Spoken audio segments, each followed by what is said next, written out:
Welcome everyone to the Coaster Spot. We are back at Six Flags Great Escape for our third time. Actually, I haven't put out videos from the second visit. Wanted to put those out during the winter since it was very close to our first visit. But we're up here. It's absolutely gorgeous up here in the Adirondacks, or at the foot of the Adirondacks. Technically, you're not in the Adirondacks, but yeah, up here in Lake George area. And we're going to show you Fright Fest, all the houses and what to expect. So if you're watching this next year for kind of a tour, that's what we're gonna do first. Got to do the Adirondack Outlaw first. And look at that flashback with those new colors that are original. So what's old is new again, which is nice. It looks great. Let's go. God, it's so pretty up here. As soon as you get in, redemption is right here on the left. So very easy, very quick. I assume there are other ones in the back of the park too. So if this has a long line, go check them out. We'll show you them if they do. It's so freaking gorgeous up here this time of the year. Oh my goodness. And this is our first scare zone, the graveyard. We'll show you this, of course, tonight when the spooky people are out. And there are 4 scare houses.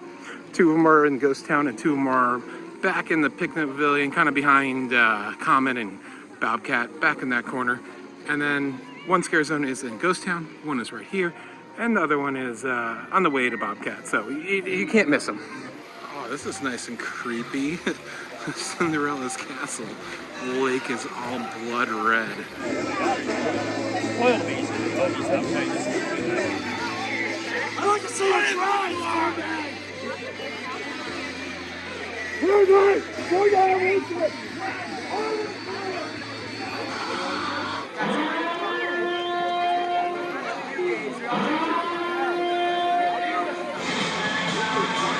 Also, another big perk of coming to Fright Fest is you can get some night rides on the roller coasters, which is, I think, nearly impossible during the summer, if not impossible, because the park usually closes by 8 p.m. So it's very rare to get full blackout night rides. So I'm really looking forward to getting some on the Comet, Bobcat, and everything. It's going to be pretty fantastic. Wow, it was absolutely gorgeous up there. I'm going to run around really quickly and show you all the foliage, some quick shots. So let's do a montage because I just got to show you how beautiful the Great Escape is up here in Peak. So pretty.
Alrighty, we got all those videos done. Hope you enjoyed the montage. You know, I'm gonna ride into the night on Comet and then go check out the houses. Oh, I've been wanting night rides on this forever. As we head to our first houses, we're gonna end into Infested Scare Zone. Pretty simple concept. Look at that spider, bro. I mean, they don't got much to work with. They do a good job, I think. We got Chainsaw Guy and they really get into the act. I really appreciate that much. Oh my goodness. Do they ever? Ooh. Really get into the act. I appreciate that. Only 2 scare actors in there, but they definitely play the part. And of course, you don't know, Great Escape did open a new wooden roller coaster earlier this year, the Bobcat. It's not very tall, but it does a really good job at providing a bunch of airtime, and it's a fantastic ride, one of the best in the park. So be sure to take that for a ride and take advantage of riding in the dark. All right, all the houses in the back of the park are going to be just to the left of Bobcat. Campsite here. What are they cooking? Ooh, cooking some human head. And in case you haven't purchased the Haunted Maze Pass, or there's a long line at the front of the park, they do have an opportunity to buy it back here.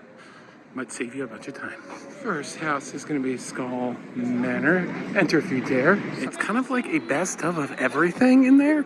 So they may only have 4 houses, but that went through like all the scenes that you would typically expect to have one of each house. So it had psych ward, it had like catacombs, had a hospital scene, doll scene. It had a little bit of everything. I actually really enjoyed that. That's like a solid 7 or 8, and actors were doing really good. The makeup is really well done. I really thought it was good. CarnEvil, this is one of those outside kind of trail things. Sometimes these can be really bad, sometimes they can be really good. I'd say this one's kind of in the middle. Really good props, some pretty good scares, and you pass by some old amusement park ride vehicles and stuff like that. You go through a bus at the end. Yeah, pretty decent. I'd actually, next time I come, I'd probably come here first just to see it in the daytime.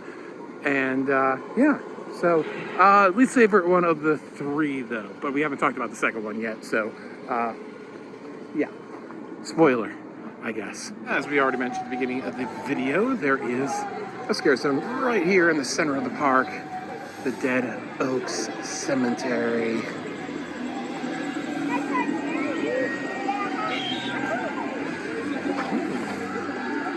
They have a raccoon lady.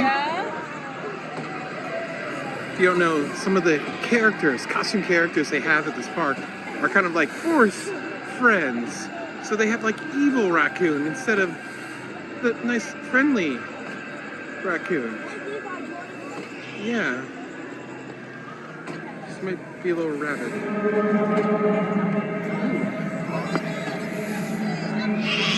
Hi. Are you a friendly raccoon? No? Okay.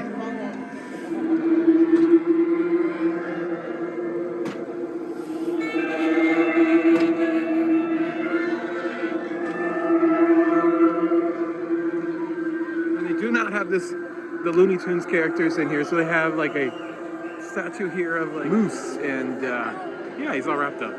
It's very creepy. Not only is the water bloody, it's also on fire with smoke coming out of the castle. Really neat. Enter into Ghost Town. Nowhere will you be safe as it is dead in the west, and there'll be characters creeping around anywhere here in Ghost Town, so better watch your back at all times. We got this guy. I don't even know what we got here. Let's approach cautiously.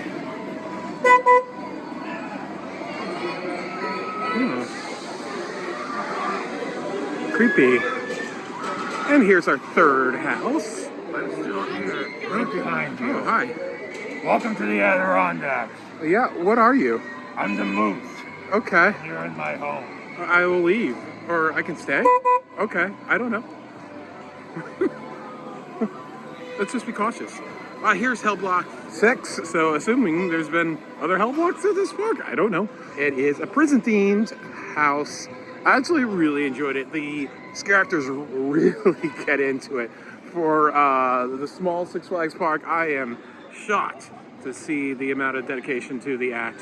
The scenery, just like the other houses, is pretty well done. It's pretty average. It's not over the top. There's one scene where you're going all through these bars and everything. It is pretty cool. Yeah, I would say this is my second favorite. All right, Nightmare at CrackAxle Canyon. Only went into like the loading area. Didn't actually go into the like giant room where the roller coaster used to be. And we have this pig guy with a chainsaw coming towards me. It's either my third or fourth favorite of the bunch. That's so cool. I like that. Anticipation is killing me here. Haha. We got a runner. Anyways, yeah, I thought it was pretty well done. I'm sure they have an absolute minuscule budget here, but I think they make it work pretty well with what they got. The actors are really well done. They do the best they can, I think. I think it is something you don't want to do it every year, probably. Even if you come to Fright Fest, you probably want to do it every few years. But I'm glad I did. And I definitely want to bring the wife here and have her try it out. I kind of wanted to see what it was all about before we trekked up here together. So, anyways, yeah. So, I think I would... the scares were better than CarnEvil, but I kind of liked the whole walking through the forest thing with CarnEvil. This one was indoors and outdoors, about half and half. It had some cool fire effects. They're really cool, like projection effect on like really thin cloth, like almost like a wedding veil, and it was like a ghostly projection on them. I've never seen that before. That was actually really cool. And then like fire in the lake. Yeah, it's pretty cool. So I'm gonna go around and let you know what the best night rides are. I can already tell you Comet is probably gonna be one of them.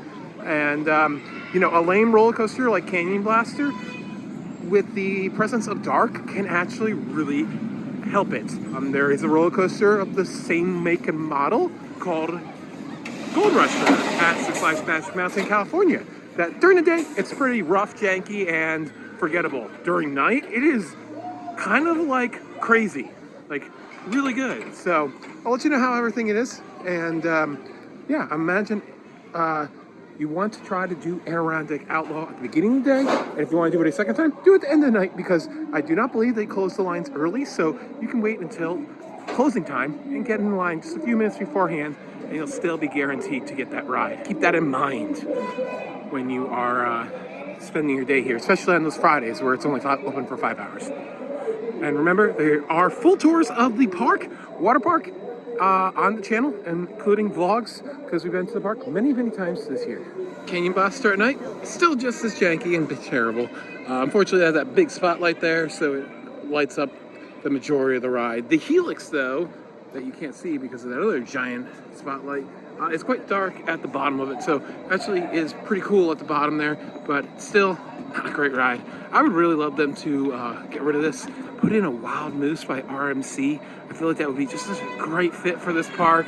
Or put the Wild Moose inside of the old coaster building there and get rid of this and put a RMC Raptor. When I think of a Raptor and what they were originally meant for, you know, single rail coasters with only one seat in a line, I think of a park like this. I think it would be perfect. Anyways.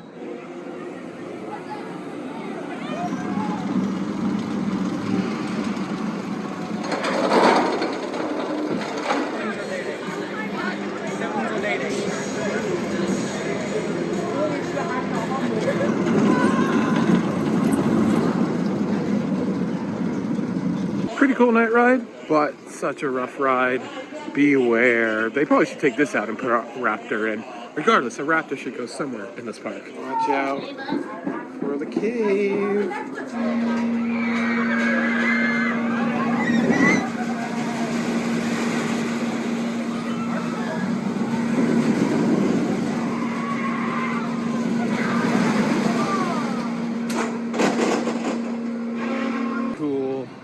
The smoke is coming out of the drainage.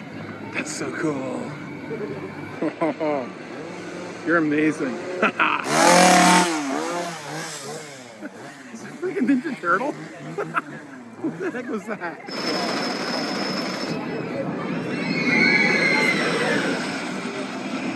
Bobcat is a definite must ride at night. Pro tip, Don't ride this around like 7, 8 o'clock. Come right towards the last hour. You'll be able to ride over and over again. And typically, if you find an empty seat or your seat is empty, you can ride again without going around. So, and it is short, but it's sweet. So multiple rides in a row really make up for that short length. Such a good coaster. First wood coaster built in the state of New York in 25 years. And our final ride was on Anorantic Outlaw, which I highly suggest you wait till the end of the night to do, because you get a fantastic night ride and you close out the park. But yes, Six Flags Fright Fest at Six Flags Great Escape is pretty decent. It's about what I expected it to be with the size and budget that this park typically gets. I was pleasantly surprised. I would come back every few years to try it out because it's a gorgeous time of year up here in the Adirondacks.